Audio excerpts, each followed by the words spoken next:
I think anybody that knows him knows most about him, knows everything, because he was pretty open book with everything. I'd be surprised if someone later on came and said, I never knew that.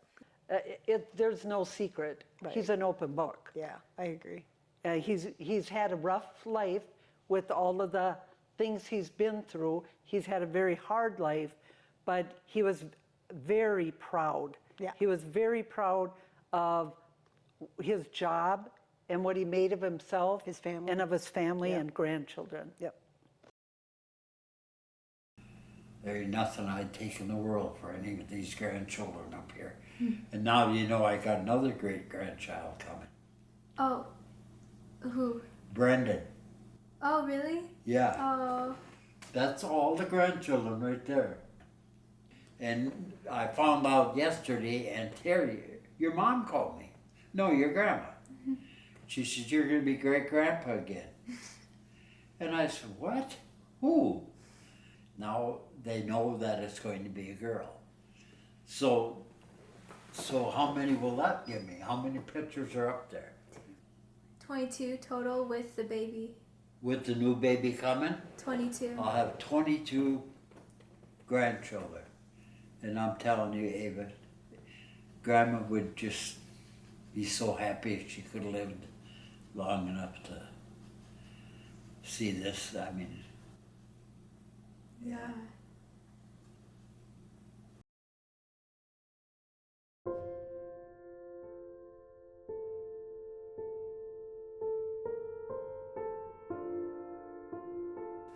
Terry was born, we got married on October 25th. Well, not that December, but the next December, 'cause we didn't have to get married, but we wanted to get married. Terry was born December 2nd. Julie was born November 23rd. And then the boys, September 9th, I think the boys were born. And I was working under a car, and Grandma was ready almost, within a month from having her baby. Well, I'm laying underneath the car working on stuff, and Grandma stopped there at Uncle Jim's gas station. And I had bought a new crib for the new baby coming, because we had 2 girls, and I put the crib sitting in front inside the garage, and Grandma stopped there and from coming from the doctor, and Grandma says, come in. She says, where's Oral? And Jim said, he's working on a car there. And there was a couple, 2, 3 people in there and waiting to get their car and stuff. And Grandma says, Oral? I said, yeah. She said, you're probably gonna have to buy another crib. And I said, what happened? I thought she ran into the crib when she put the car in the garage and busted the crib. I said, what in the world happened? She said, well, I don't know. She says, but you're gonna need another crib. Betty, I says, why, did you run into the crib? No. And I come out from it, what? And I again jumped on her, Betty, we couldn't afford another crib. And she says, no, but we're having twins. I said, what? They found 2 heartbeats, 2 heads, and this and that. We are having twins. Well, that was just blew my mind. And I really wanted boys because we had 2 girls.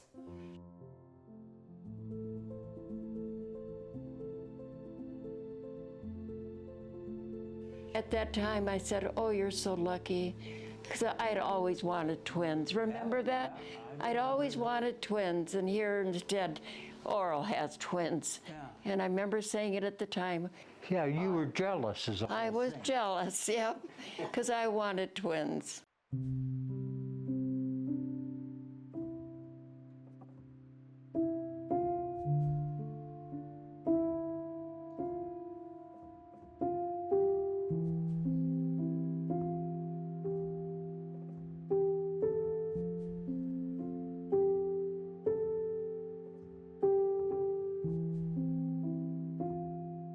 So I went ahead and When Betty finally went to the hospital after a month or so, I forget what Betty's mother and dad were down at the hospital too, because everybody knew we were having twins, because we knew a lot of people over in that area. Everybody knew, God, Oral and Betty are having twins. And Betty told Dr. Doomer was his name, don't you tell my husband if it's boys or girls. All we cared was that I wanted boys, but dogs are healthy. Well, this kid come back out, and I said, so how's your wife doing? Doing pretty good. He says, there's somebody though in there's gonna just had twin boys. And I looked at Grandma, and she went, oh, like that, because, well, then Betty come out on the gurney and said she didn't know it, that the kid had said somebody had twin boy. And I was pretty excited, and she come up rolling out with the nurses and stuff. Well, it's all over. And I forget what Betty said, but might have said, well, you got your boys, or something like that, I suppose. And then I said, yeah, I knew it. How did you know? I said, a young fella come out, said somebody had twin boys. We were excited as heck, and yeah.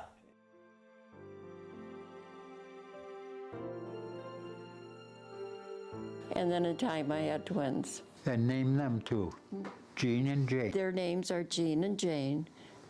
All I can think of. I didn't know what to name them. It was 10, after all, that made 10 kids for me. Yeah. Which was a lot, and I couldn't. She was a good Catholic. Yeah, right. Didn't believe in birth control. No.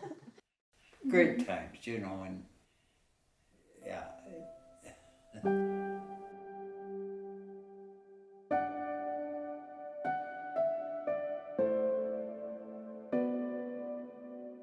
We were polar opposites. Some twins are identical. We were as different as night and day, and still are. Yep.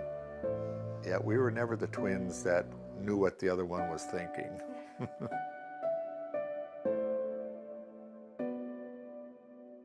I was the oldest. I guess they kind of set the rules with me. But after that, I think by the time the boys were born, the rules might have went out the window. She would be able to wear nylons first, and once she did, that same day I could.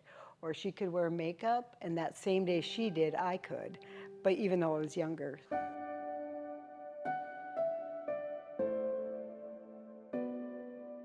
We had friends, probably 15 kids our age. We all played together. The parents all bowled and went trap shooting and card club together, so it was kind of a tight community.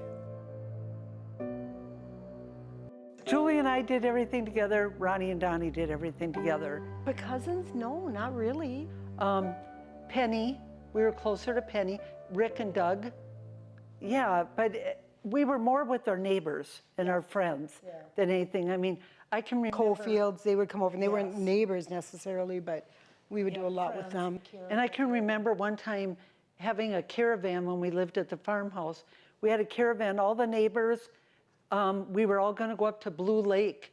It might have been 4th of July. Yeah. And so all the neighbors put all their kids in the cars, brought boats, brought whatever, floaties, and we all went up to Blue Lake, which was probably about 35, 40 miles from where we lived. But the whole neighborhood all drove up to Blue Lake. We put out blankets, had a picnic. You and your siblings get along for the most part, or? Oh, we fought. We fought. Terry socked Donnie right in the face. Oh, that's because he, Or was it the other way around? Julie was in the kitchen of the farmhouse. I think it was Julie or was it Ronnie? Somebody took a rubber band and went like this, and it hit me in the face, and I thought it was Donnie, and I turned around and I smacked him right in the, and he didn't know what hit him. He didn't even know why he was getting hit. But he got me back because when we were at the Trade Lake cabin, he wanted to show me, he was teasing, and my dad always did this, pretend like he's gonna hit you, and he'd go like this. Donnie did like that and punched me right in the face, and my glasses fell down. And I yelled at him, and I was an adult. Linda was little. And I said, damn you, Donnie. And Dad said, Terry, you're not allowed to swear. Yeah. I'm like, he just punched me in the face. My glasses are down on my chin. No, we fought. We fought. So we were cutting hot dog sticks for a bonfire, a weenie roast, and we were arguing or something, and we're out on a swamp chopping these sticks, and he like did something like that to me, took off running. I had an axe in my hand. I threw it at him, and I sliced the back of his heel wide open.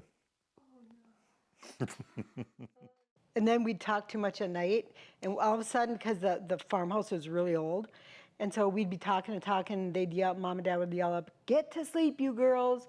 Okay, well, we'd talk a little quieter, and then we'd start talking normal again, and all of a sudden we could hear them coming up the stairs, and we're like, okay, let's go to sleep now, good night. And Boys, be quiet. You're keeping us awake. and all of a sudden they would creak back down the stairs. We'd be in trouble. But we would know how to make it so they thought, okay, they are going to sleep, so we're not going to scold them, we're going to go back down. But we did get in trouble many times. Or Penny always remembers the grate upstairs in the farmhouse. There was a grate in the upstairs bathroom, and you could look down and see the table into the kitchen. So my parents believed in children should be seen and not heard when other adults are there. So we wouldn't be allowed in the kitchen. But we'd go upstairs and look down the grate, and then we'd drop little things onto the table.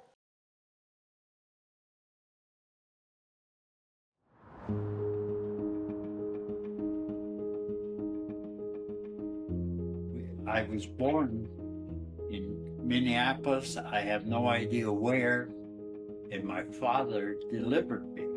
And there was myself, May, Beulah, Audrey, Buzz, Cheryl, and then I had a stepbrother. And we didn't all live there, but my sisters and my brothers were there until my sisters got married. My dad was a full-blooded Frenchman, and he was a good father, and my mother was a good mother. They worked hard for what they got, and they were good parents. And they raised 7 children. And of course, I'm the youngest out of 7, and all the rest of them are gone except May, my oldest sister, and she's a little over 100 years old now. Violet Quinahan from Coon Rapids, she celebrated her 100th birthday, and here she is.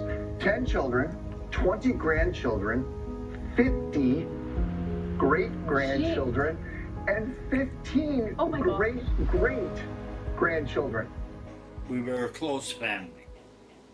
When Oral was a baby, I have to tell you that, when Oral was a baby, or not a baby, but a little person, my husband was in the service. He was in the war at that time.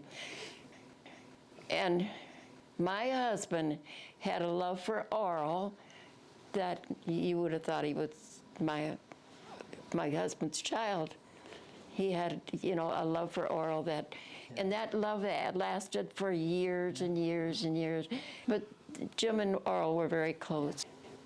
My mother was from, I think, Hawkins, Wisconsin. My dad was from Forest Lake area and stuff. My dad, I remember, built the house, but it wasn't much of a house, Mm-hmm. Then we weren't there all that long. And then we moved on, and we kind of bounced around quite a bit for many years. That's a deal that my dad gave me. It's hard, I ain't gonna read it, but he was in the First World War. And my dad was a carpenter, and matter of fact, he worked on the Fosse Tower when that was built years ago. And my dad grew up in the much younger days, a lot of horse and buggies when my dad was first born. Life was simpler back then, but nobody had money. Nobody had money back then. I can remember days, I can remember when people would come to our house and ask for food and stuff like that. I would take the 50s and 60s back, except for the being so poor, anytime. You know, it was a better time of life.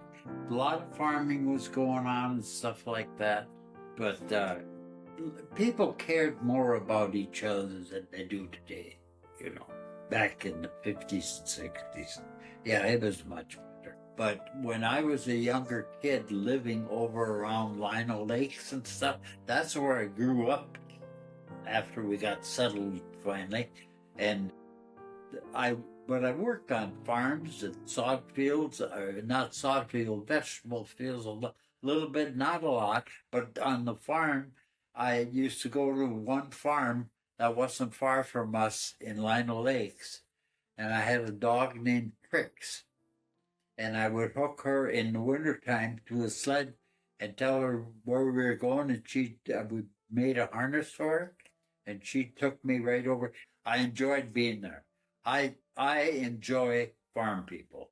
I think today everybody should have a chance to go and live on a farm for a while. But the farms now have got so big and so expensive that you can't afford to do it. I'd go over them just because I love being on the farm part. And I think today, too bad kids can't go and live on a farm and see what life is really about. The house we lived in over there didn't have running water, didn't have bathrooms. They had outside bathrooms, no heat in them, summer or winter. You had to go out and use the outside bathrooms. It was a small building built, and you had to use.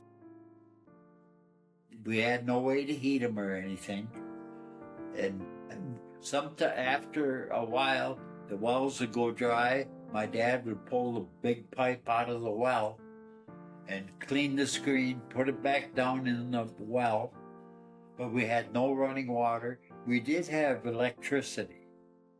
We were there one evening and a bad storm come in, and Aunt May, my sister, her and her family lived in a house identical to ours, just half a block away. And the storm come through, it slid our house off the foundation. And when that happened, it collapsed. The roof come down on top of us and everything. We had been in the living room to watch the storm coming. It blowing hard. And my dad walked into the kitchen to shut the gas off. In case something happened, he shut the gas off going to the cook stove. And I remember when the house hit, my dad went flying past me and hit the wall and stuff. And all the children, where that chimney was, there was a couch against that wall. And when the house hit, that chimney and bricks and all that come down, and all the kids and sisters and stuff were piled on the couch because they were scared. And that chimney and the bricks and everything come down on top of my sisters and so quite a few of the kids got banged up. Nobody, if I remember, I don't remember anybody being in the hospital, but that was part of what happened. She lived next door to us when the tornado came in Lino Lakes, and her and her family come running to Dad's house, which wasn't very far away, and it took my dad's house, but it didn't bother your house at all. Didn't even knock it between us. Huh? There was an acre Between us. That's right. Yes, all we had was just the door was gone or something. I don't remember for sure, but where did we find David? David was there. His head was between two railings. We had a wooden chair, I remember that. Yes. Wooden chair that had a railing here, and David's head got stuck in through that railing. We walked out the front window. The front of our house went down, and then we walked right out the front window, which you couldn't do that now. No. But we walked right out the front window. That's how badly The house was damaged. Oh yeah, there was glass. Oh, I yeah. remember the cupboards all came down, and wasn't my husband working at the Arsenal? Yes. My husband, Jim, was working at the Twin City Arsenal at the time. And And our mother. was our mother there too? Yep. Because Buzz left the house. He was there, Buzz and Lenny, and left the house and went to the Arsenal with the kids to get Medication or medication because the kids are banged up. And thinking that there was someone there, a doctor, someone there. well, they had first aid at the Twin City Arsenal. Yeah, yeah. But that was part of what happened there once we moved there. I grew up right in that area for many years. And once that tornado took it, we had insurance on the house. So my dad, we tore after everything was all cleaned up and stuff. We tore the old house down and saved the lumber. My dad built a garage after this was that summer. And he built a garage thinking we'll use the garage and live in it as a house.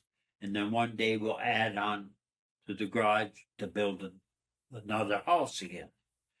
But that other house never did get built. I don't know if my dad lost the house. I'm sure he might have had mortgages on it and stuff. But for some reason, we moved out of there. We kind of bounced around north of Anoka at different houses, living here and living there. My dad bought me a brand new Schwinn bicycle one time. I couldn't believe it. I was the envy of the neighborhood. And I had that bicycle for quite a few years. I don't know how my dad even got the money, but my dad did some trucking, hauled stuff for farmers and stuff. But that was during the war, and they hauled scrap iron. Scrap iron was worth a lot of money back then because the war was going. My dad had a truck with a big flat bed on it, and it had dual wheels in the back. And I was riding in there one day, and I fell out of the truck, not due to my dad's fault. I was in the back of the truck. There was a space between the back of the cab and the front of the box about that wide. And I seen my brothers out in the fields and stuff would step between there, down on the running board of that old truck. It was an old truck. Well, I bugged my dad to let me ride in the back of the truck. So my dad finally gave in and let me ride back there. And I thought I could do the same thing where we were traveling down a gravel road. And I stepped in there and I fell down under the truck. And the truck ran over me right here. Busted my pelvis bone. I was in a cast, Ava, from here all the way down to my ankles, with just openings to go to the bathroom. And then, but when that happened, they had been hauling bricks and stuff. And my brother was with, and he told my dad, "My God, Dad, Oral fell out of the truck and the truck ran over with the back wheels." Yeah. And so I was in a cast from right here to my ankles for, I don't remember how long. It wasn't a year, but had to be 3-4 months, because then finally they did take the cast off me. And fortunately, walking around pretty good, you know. And I was only about maybe, I don't know, in these ages, I can't remember, 8 or 10 years old when that happened. Wow. But I was in a cast for a long time during the summer, and it was hot. It was hot, and I'd drop coins. People give me coins. I'd drop them, and they'd fall down into the cast. And when they finally took the cast out, there was marks on my body from the coins being stuck down in there. May and her husband lived out in, we all moved out to California for a couple years because you could find jobs out there. Right. And when May and Jim come back, I came back I drove back on my own. And I lived here in this house. Do you remember that? This house. With May and Jim. I was a single guy, had never met Grandma yet. Single guy, lived here with them. Didn't have a job, but I managed to live here with your whole family, you know. And that's when I come back from California, and then. And you met Betty then.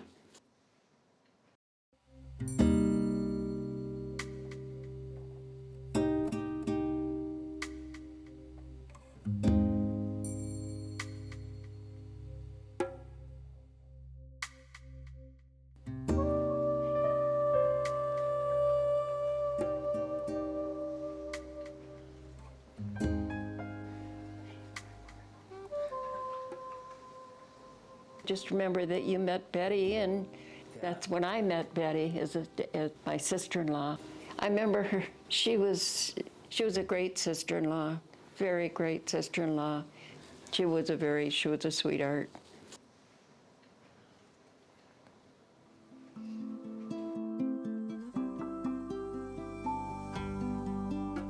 I met her at a root beer stand, and I'll tell you what happened.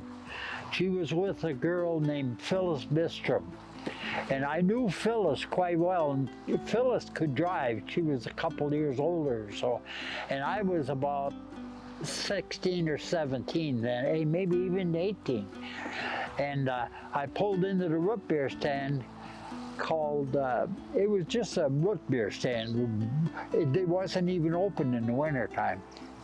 I pulled in there and I said to Phyllis, I said, who's the friend you got with her? And Phyllis says, oh, her name's Betty Hurt. I said, oh. So I teased Betty about it. I said, Hurt? You hurt all the time then or what? Well, I kidded her and stuff. Well, finally I left the root beer stand, but I happened to see this Phyllis a few days later.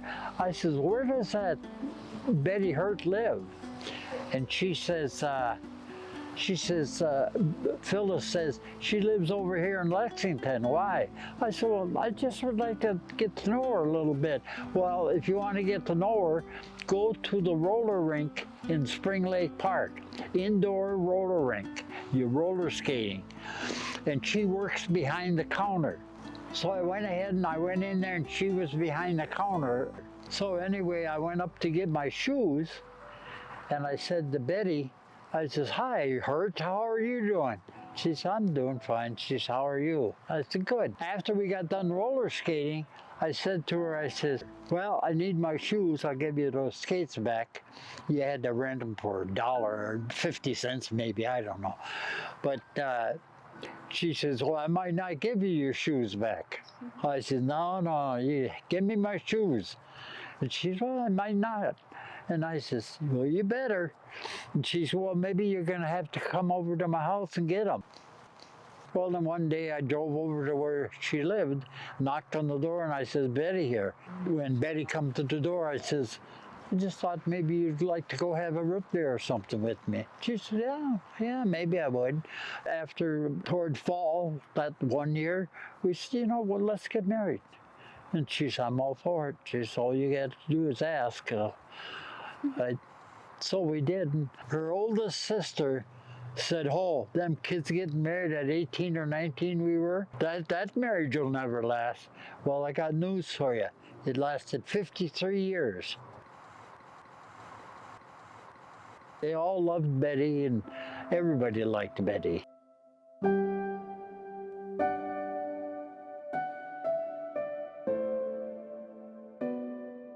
Maybe there's a few that didn't, but and the same as me. Everybody, I had a lot of friends around here, but then we gradually moved out of this area and started raising our own family. Great memories. She died too soon, but her life was full up to the last time when she's making cookies with her kids. cool memory is when all of us went to Sedona with Dad. Well, and that was just And Dad. that was on Mom's birthday. Yes, after she died. And we were riding on the train.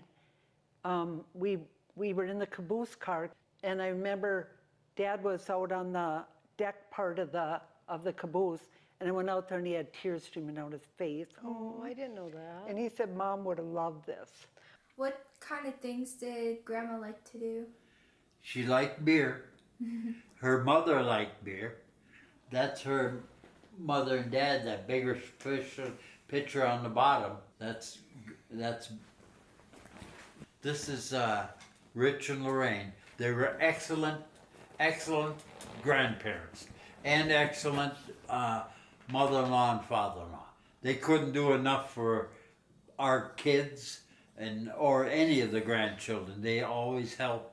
But she liked a beer. And her mother liked beer. Betty's dad didn't hardly drink at all. He didn't hardly drink at all. And my parents, my mother didn't drink even a glass of wine. But my dad, he always used to say, let's stop someplace and have a bump. A bump was a shot of whiskey. But my dad was not a heavy drinker either. But he was French. And he did like wine. All four of them were excellent parents, excellent grandparents, good in-laws. Betty had a couple sisters that were a little different, but they were fine.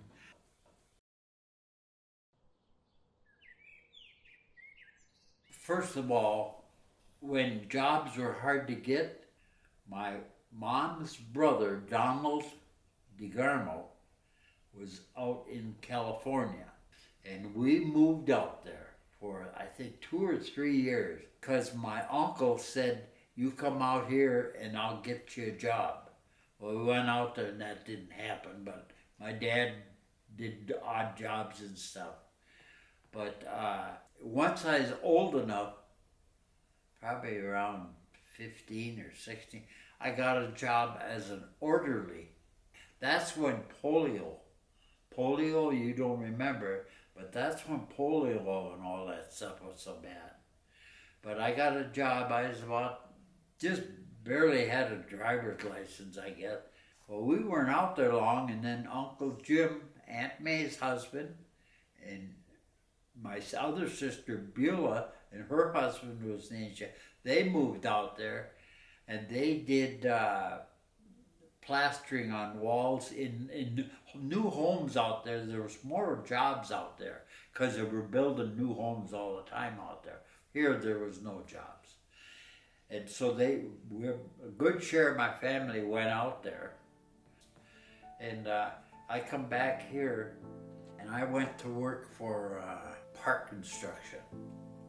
And I was with them 31 years. And I started there as a laborer, just shoveling dirt. Whatever junk job there was, that's what I did. I did. And the price I got for that was $2.60 an hour. And we never worked in the wintertime because it's too cold, the ground was, it was dirt work I was doing. And we worked digging basements for houses, building roads, so you couldn't work. Our company pretty much shut down in the wintertime. You'd go home and you'd get $32 a week unemployment. So Park got a lot of work, huh? Yeah, they're actually pretty busy right now. I started for Park Construction, Ava, 1957, I think it was. Wow. Yep. Wow, This is where you I was were- only 2 years old. Yeah, you were a young kid yet, yeah. A little bit of everything. I was a foreman and a general superintendent and a laborer, and I got all the shitty jobs. Yeah. And I got to work with them. And he got to work with me, Yeah. How much different does it look now? Oh, it's amazing how big they are. When I come to work up for them, they had a little office over on Marshall Street with a little shop, not near this big. maybe like the size of a 4-car garage is all they had. And they had dump trucks, just single axle dump trucks when I came to work for them. No big equipment like this, none of it. Yeah, that's crazy. But I worked my way up in there, in the company. But yeah, we didn't have no money in the wintertime.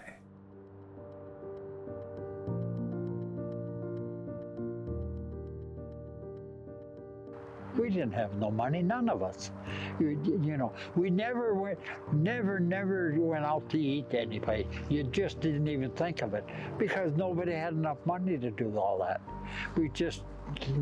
It was taken years after Mom and I had been married quite a few years before we even thought about going out to dinner someday. You didn't have the money to do it. When I working for Park Construction, but they didn't work in the winter. Wintertime, I got $36 a week, and that's what we managed on with the $36 a week from the unemployment office, and that's what we raised 4 children, and Betty and I on. And yeah, Definitely couldn't do that now. Ava, the kids today got so much more, and personally, I think sometimes they got too much. They don't realize what times were back years ago. It's much better now, much better.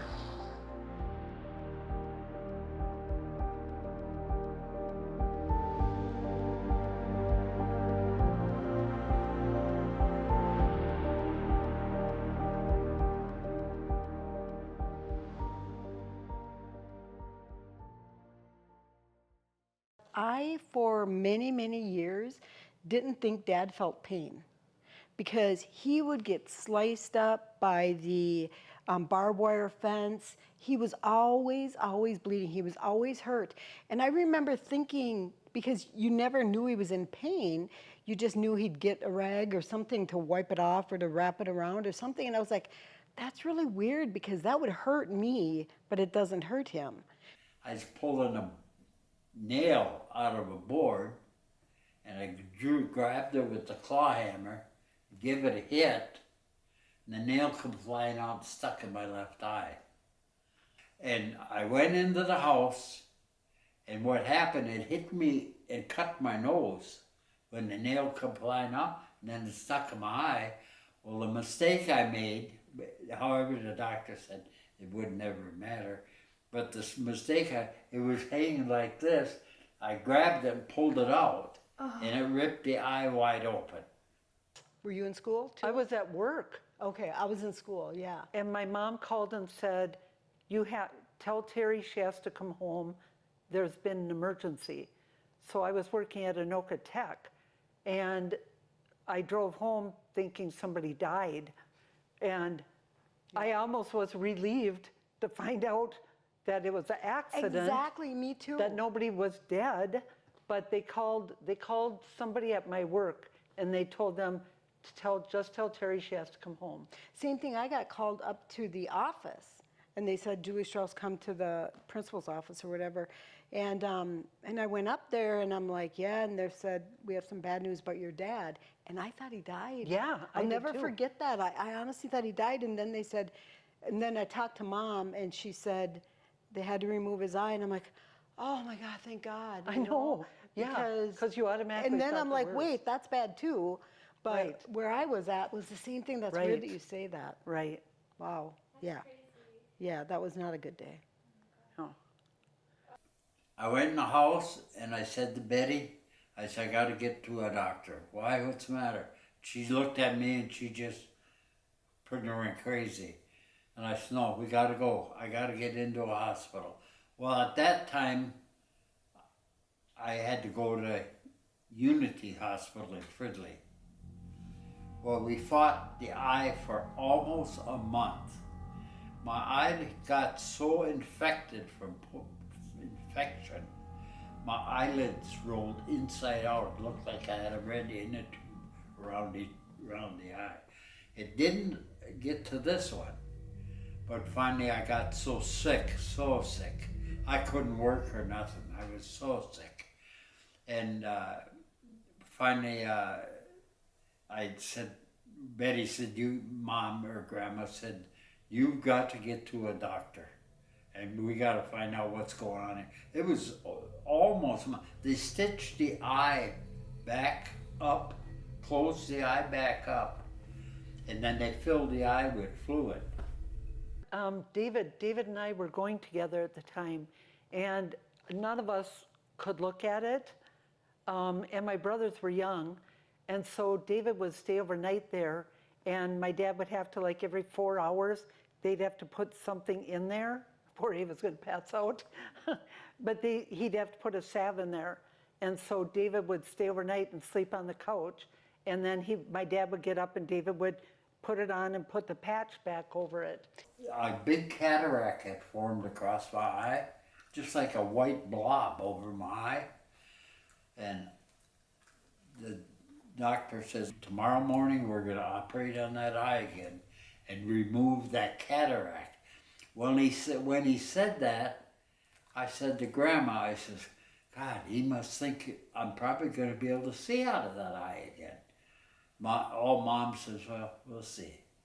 I think she knew more than I did, you know.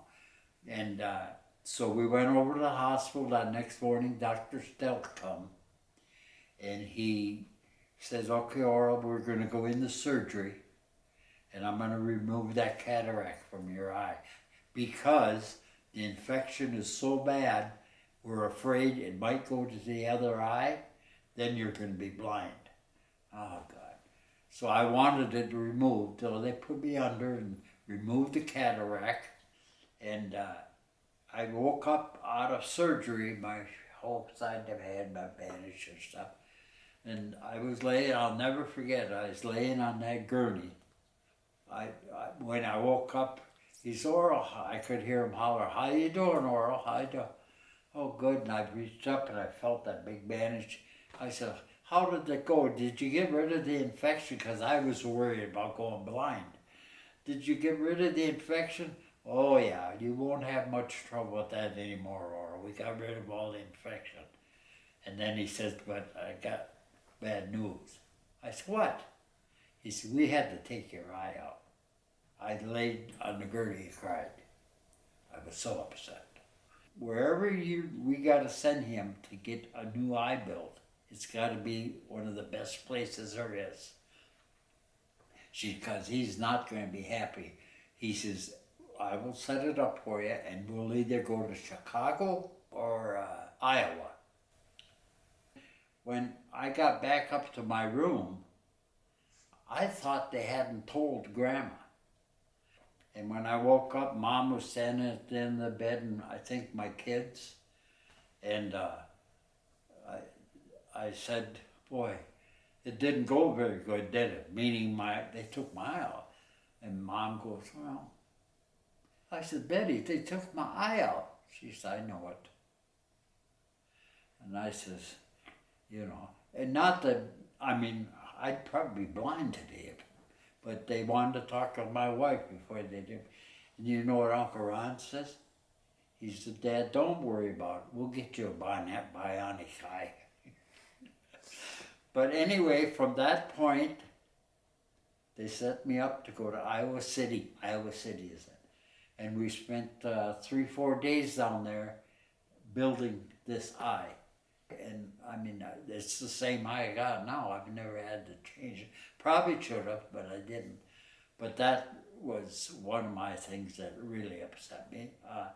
Other than that, I've had the knees done, I've had back surgery, you know, but I'm healthy today, so I'm healthy. That's Other than I have trouble with my knees, but that's common. But I need something I can't handle.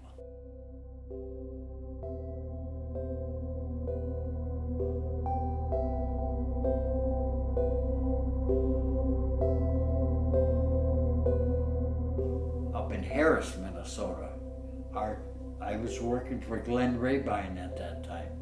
This is after I was done at Park.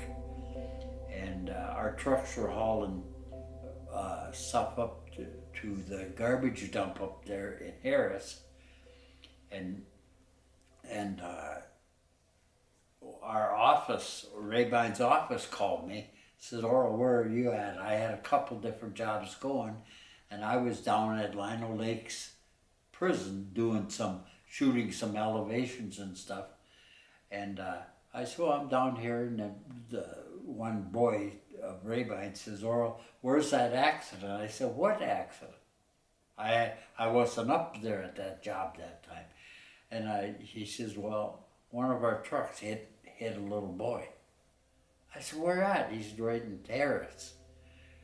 So he said, get up there right away, can you? So I got up there, and the little boy was still laying on covered up with a blanket. And cops seen me pull up with the Rabine pickup, and they come over to me right away. And they said, are you with the company? I said, yeah. I said, what happened? And then I was concerned about our truck driver because I'm sure he was upset. So I said, where's our truck driver? And he says, well, we've taken him in to be checked to see if he's on any drugs or anything. And it's for your company's benefit. I said, well. So then there was that old man, it was right on a short street, right, the little dinky town. Short street. There was a guy sitting out on his front porch. And he come walking over to me, he says, it's terrible, ain't it? I said, I can't believe this. And the little boy was laying there and covered up, he was dead. And I said to the guy, I said, oh my God, why does stuff like this have to happen? He said, well, it happened a couple, 3 years ago. He said, but this deal wasn't your truck driver's fault. He said, I was sitting up on the porch, and he says, there was a little park there. He said, a kid come riding up on his bike and had a sandwich in one hand, and his buddies were in the park playing, and he's waving to his buddies. He says, that bike come loose from his hand, shot right in front of your truck driver. He said, your truck driver didn't have a chance to stop. And he wasn't traveling fast or nothing, because they checked the skid marks and everything. Then the other bad thing that really happened to me was I had a guy tip the bulldozer on top of him. And I ain't even gonna go into that, but I was there, and it's not good, you know. And I couldn't believe that happened too. And I think it got me to be real nervous and stuff for a while and stuff, seeing all this happen. So, I mean, other people have gone through worse things. I'm a fortunate person to be where I am today.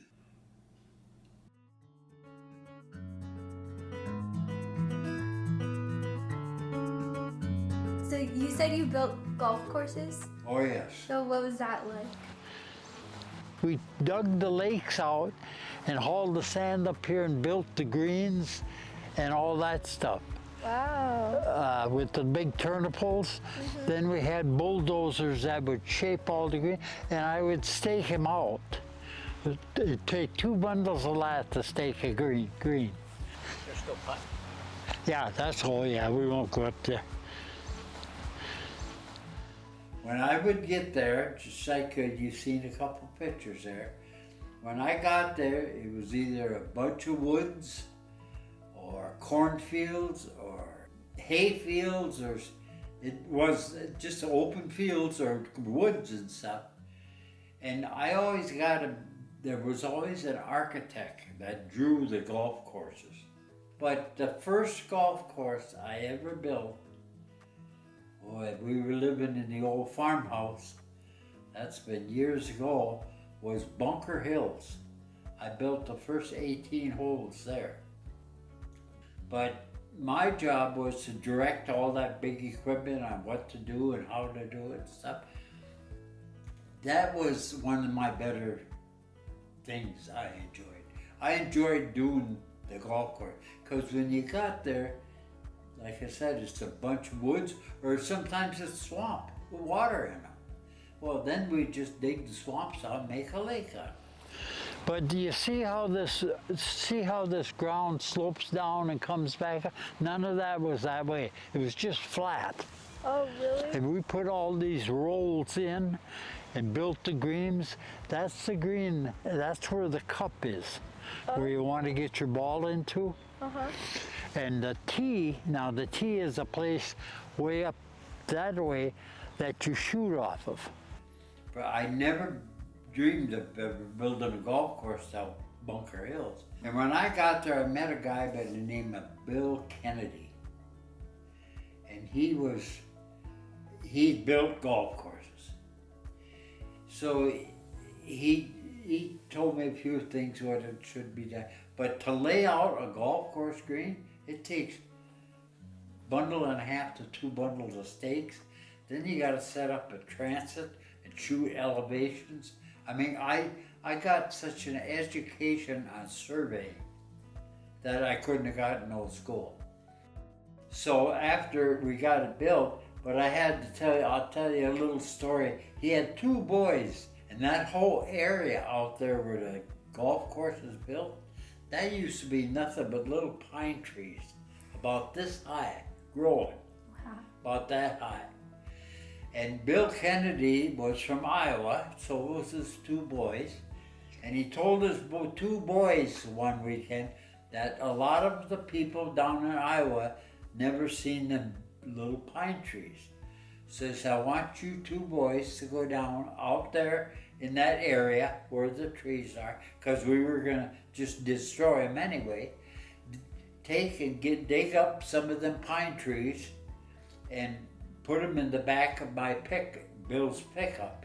Well, Bill Kennedy come back to work that day, and I said, how come he's brought up, what all you got in your pickup? What's in there? He said, you go look. I said, what? Well, what the boys did, but nobody told them any different. They didn't bring the roots at the end of the tree under the ground. They just cut the tree off and brought the tree back.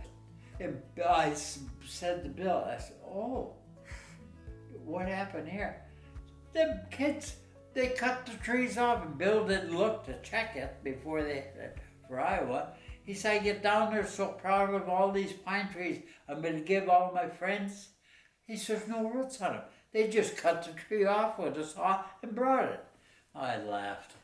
It was funny. He even laughed about it.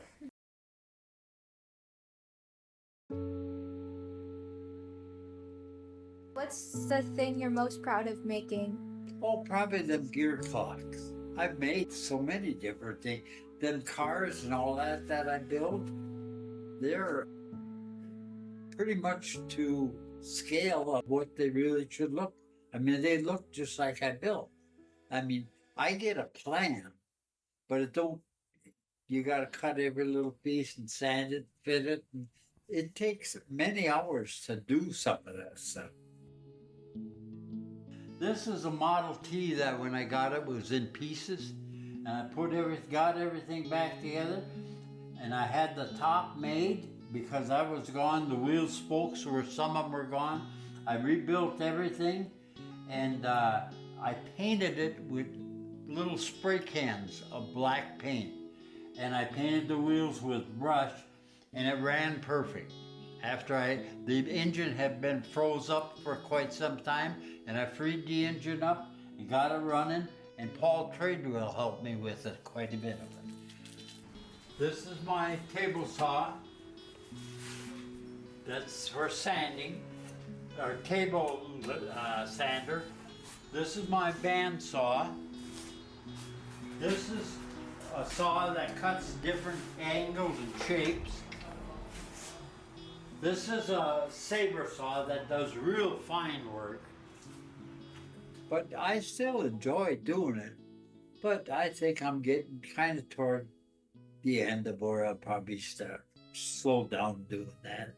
Maybe take up some other little thing. Like I used to when Mom, Grandma, and I first got married.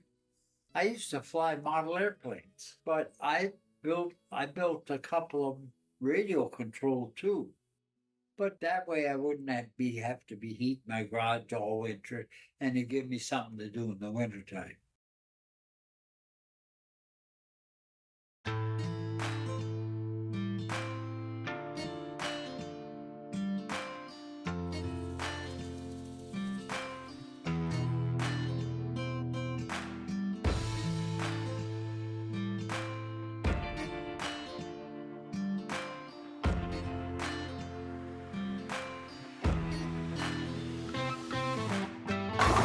Oh yeah, you got it. One more card, Andrew. Oh, no. How you do? Yeah, you got a spare. That last pin went down? Yeah, oh yeah, I enjoyed bowling. I bowled a lot. Right after we got married, I bowled a lot. When we had mixed doubles, it was like your grandma and I and another couple. We were a team for the whole bowling season year. We bowled, a lot of times we bowled on Sunday nights. And that was fun. And then we had a banquet with the food and everything. We had a treasurer that took care. We put so much money in. We had to pay for our bowling and then put so much money aside for our banquet. And then if you did something really great while bowling, you'd get a trophy for it. We had a few trophies, my grandma and I. And I never got good enough to be in any kind of a tournament. But I carried a fair average. My dad worked all summer long, so he didn't get any time off in the summer. But one of the things I remember when my dad would come home, he'd park his truck and accidentally leave his lunchbox out there. And us kids would run over to the lunchbox, see what he left for us. And he also played baseball. He did trap shooting on Tuesday nights, and I think Thursday nights he played baseball. And Sundays they bowled, and they always brought us home a treat. It was always a $10,000 candy bar. And everything was family events. Yes. I mean, except for the bowling, we didn't go with to that, but we always went down and watched him play baseball. We watched him do the trap shooting. He was Cub Master for the boys' Cub Scout group, and that was always family. He's always been huge in family, and the minute you start to grow up and you're not part of all the family events, that bothered him a lot. He hated it when his whole family wasn't together because we had something else, some other obligation to do. We would be so excited when we'd be going up to Bemidji to my grandparents' cabin that we couldn't sleep the night before. We could not wait to get up to go up to Bemidji.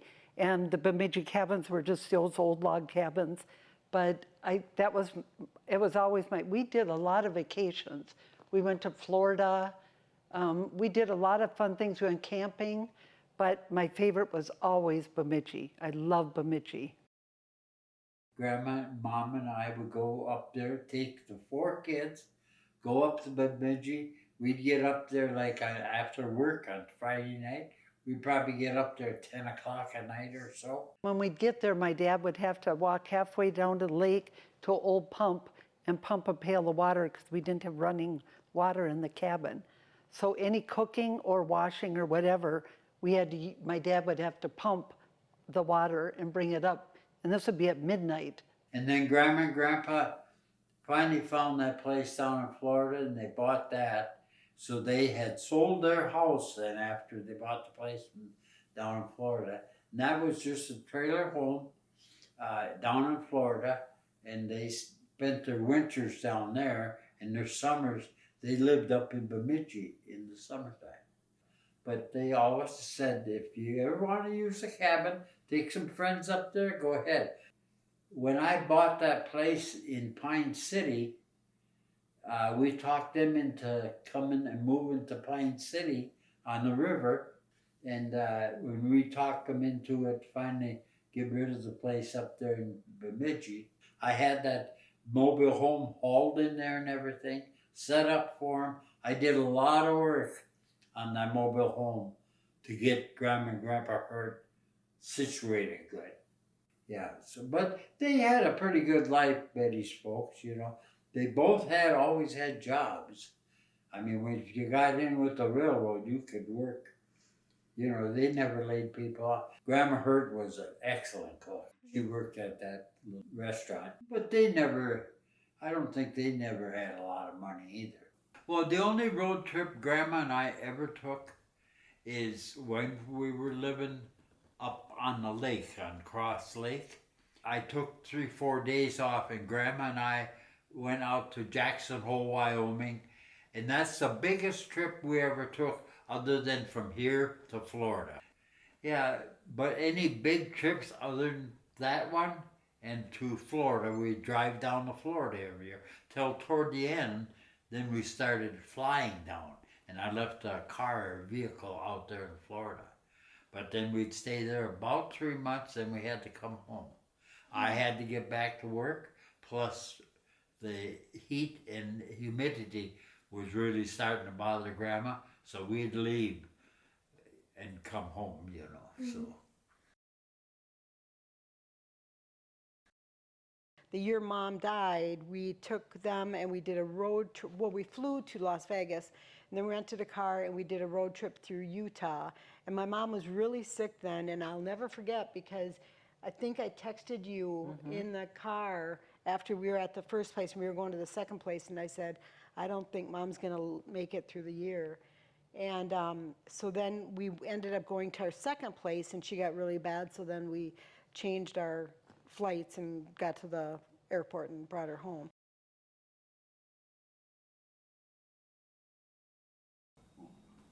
Grandma had asthma back then. She had a nebulizer. She had a couple different attacks a couple other times, and but she come through it okay. Well, she was gonna make cookies with the two little neighbor kids, Corey and Danelle, good friends of ours, and we were good friends of theirs. And the two little kids came up to our house. It was a walking distance, and Betty went into Walmart, took the car, and I went into my wood shop, picked up some things to make cookies and this and that. Grandma cooked quite a bit. Her mother was a good cook too. So anyway, when she pulled in the garage that morning, I said to her, I said, Betty, wait, I'll help you carry that stuff in. No, she said, I don't need no help. She said, I got it, just a few things. So I went in, and then the two neighbor kids, the lady, Danelle, dropped the two neighbor kids off at our house. So then Grandma called, hollered, Oral, come in here, and the kids want you to come in and help make cookies too. I thought, oh, okay. So I went in and we all made cookies, and then Danelle stopped back a couple hours later to pick up the kids. They just lived up the dirt road from us. And she said, well, thank you for making all the cookies and stuff, Danelle said, and the kids all thanked us and stuff. And so they all left and went home, and right after they went home, Betty said, I gotta go in. She had what you call a nebulizer. She said, I better go use that nebulizer. This is right after the kids went home. And Betty was fine. But she got in there, and all of a sudden, after the kids had left, which we're glad they weren't there, Betty hollered, Oral, you better come in here. Well, Grandma we had a bathroom right like I got here, right off the bedroom. And I said, you having trouble, aren't you? She couldn't hardly talk. I said, Betty, we can hook that nebulizer. We gotta get you that going in there. She had that, and I said, come on, sit on the bed. Sit down on the bed. She had the medicine in the nebulizer and everything. It wasn't very long, and she got real weak. She fell on the bed, passed out, and I called my neighbor who had left just shortly before that. I said, "Now I need help here. Something's wrong with Betty now. She's gone into another one of them." Well, I had already called the ambulance, and Betty was passed out, I thought. Well, when the ambulance got there, they said her heart had stopped. And they worked on her for quite some time, but it was quite some time before they got her heart going. Once they got her heart going again, but she was without oxygen going to her brain and stuff, which is bad.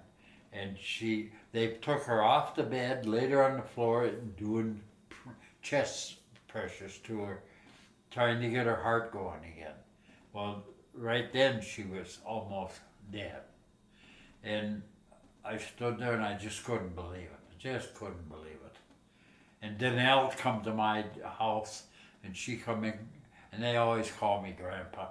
Grandpa, everything's gonna be okay. And she ain't gonna make it, Danelle. She ain't gonna make it. And they finally got her heart going, and we took her. The ambulance took her. The ambulance was sitting there.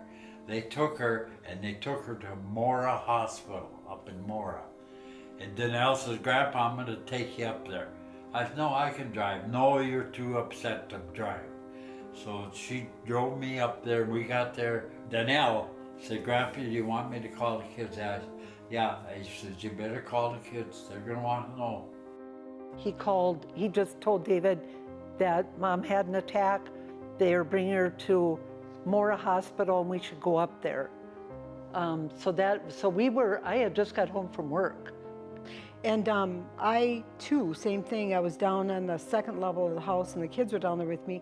And I had just had shoulder surgery right before Christmas. And I remember going up and Tom saying, and I talked to, I didn't talk to Dad, I talked to Danelle, I think. And then, yeah, it was a shock. And I remember I fell on the floor and then Danny's like, "Mom, your shoulder," and whatever else, but you don't feel anything else other than the reaction, but yeah. And I told Julie or Terry, I don't know, I can't remember, but I said, "She ain't gonna make it, she ain't gonna make it." And she was on her way to the hospital, but I knew she had been quite a while without breathing, but they did get her heart going good, they got blood pressure. When we got to Mora Hospital, then they brought her out and they said, "Your wife's been without oxygen for quite a while. We're gonna send her to Abbott Northwestern Hospital in Minneapolis." I says, can't she, there's a heart hospital in Coon Rapids, a Mercy Hospital. "Well, we can send her there." And I says, "That'd be better." So they got a helicopter, picked her up, took her there. And when we got back down here, it was close to an hour. Right away, the doctor said, "I gotta talk to you." And I said, "What?" He said, "Your wife has had a major problem. Her heart was stopped." And he says, "We gotta put her into a coma." I said, "Well, do whatever you have to do. We want to save her. We don't want nothing to happen to her." Well, I think we were 3 days, and Grandma just laid there on the bed, and I stayed there all the time, and the kids were up there pretty much all the time, and they'd come a little and go, well, then about 3 days, I think it was, the doctor come and told me, "We're gonna do brain function tests on your wife this morning." Then the whole family was there, in-laws, and Tom, Julie, David, everybody was there. And the doctor come out and he says, "You know, she isn't gonna know you." And Grandma always said, "Don't let me live on a machine." She definitely didn't want that. But she was breathing and she had heart, but they checked her brain They says her brain is not functioning. That means she was too long without, you can only be about very few minutes without a heartbeat. And they says, we're gonna move her out of there and put her upstairs in a room. And the doctor says, I'll be honest with you, there's not much hope for her. And if she did make it, she would be like vegetable. I said, no, she can't, we can't do that. So I said, put her up in the room. She was laying there, and it was Christmas Eve. And Ronnie and Brenda said, well, Dad, we're going to go to church. You come with us. I said, no, I'm going to stay here with Mom. No, Dad, you got to go with us. No, I don't want to go. I said. So anyway, that's what they did. But when they come back, the door of her room was partially open. And I kind of looked in there, and there was didn't look like any breathing or anything. And Ronnie went to I think it was Ronnie, he went to the nurse. We don't think my mom's breathing. The nurse says, I just come from there just a few minutes ago. She was, but we're going to check on her. Nurse went in there right away, and she said, no, your wife's gone. There's nothing we can do. So, and that was Christmas Eve.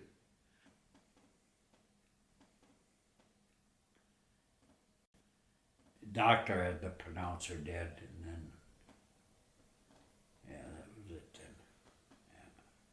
then. Yeah. Yeah.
I'm just glad that Kira and Briar weren't there that day. Yes. Because it was kind of chaos, and I was not in good shape. And then Elsa's grandpa, you're riding with me.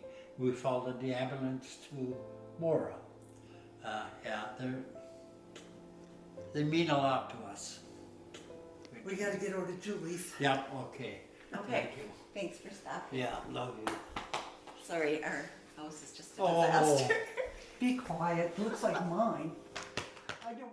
We are very grateful for Danelle. Oh my gosh, yes. The whole family, Yeah. their whole family. Yeah. Like I've said before, I'm doing fine, and I can't.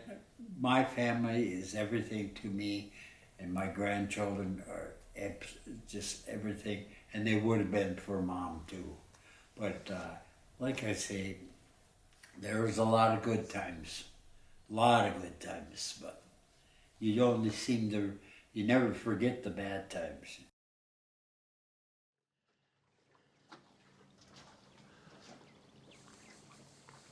We went up there after the funeral, and we were helping clean out the house and stuff. And so then Dad, you probably already know this, but my mom used to hide money from Dad. This is what I thought you were going to say. Okay. Yeah. So she would like sometimes cash a check for $20 over, so she had cash, because they together went there to their checkbook and stuff together, and he probably went to care, but she didn't want to have to explain it or something. So anyways, we went up and bought Dad, it was his first time back after she died, and we bought him one bed. We got rid of the twin beds before he even went back in the bedroom, which is where she died, was in the bedroom. And then, so then we were cleaning out all the other stuff, and then I went through her little jewelry box, and underneath the bottom of the jewelry box was two $20 bills. And I'm like, oh, so I brought it out, and I'm like, Mom? And so then I brought him out, and I said, Dad, I said, you might want this. I said, I found this in Mom's jewelry box. And he goes, I bet she was saving that, so I didn't know she had it because she was going to buy me a present. And I'm like, I bet that's what she was going to do. Yeah. And probably was, because he always knew where the money was, so yeah. We had lots of good times here, Ava. Lots of good. I remember me and Mom here. God, she loved it. And we had company up here. We had a lot of people come up here and spend not even overnight, come up and spend the day and go home. And I always, before I found the place that worked out so good for us in Pine City, I often thought someday I'm going to buy a lot to have it so when I retire, but I never got to that.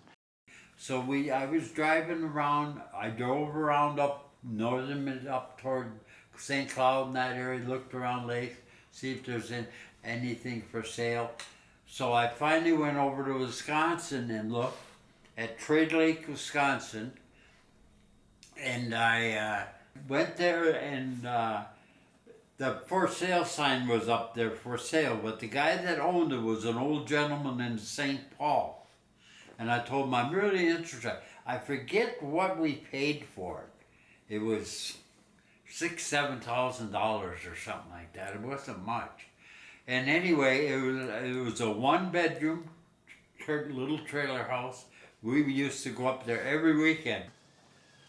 Lots of times. It was really something to have this. Yeah. We thought we were in heaven when we were up here. And the lake was really nice. Yeah. Yeah, we were living in the farmhouse when we bought this. I can remember many years here, and I can remember when times were tough. We didn't have much money, and it was tough, but we made through it, you know. And, well, the garage wasn't there. That's the new garage. Yeah. That's the new garage. See it, honey? This is our granddaughter. There used to be a flagpole in the middle of the yard. There still is. It's still there. I put that in. Yeah, no, we had to get a 40-foot ladder on the back of a pickup truck with bricks and. Oh yeah, he was climbing up the pole like this. Oh, it was yeah. Oh God. I had our cherry picker when I was at park and I seen that rock. I said, why don't you take that out to my house? Boy, that was years ago. My mom couldn't believe it when he brought that home. Pretty girl, aren't you?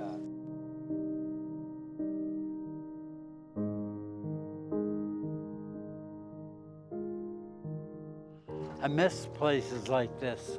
I miss a lot of the memories we had, and to this day. I mean, Mom and I weren't very old.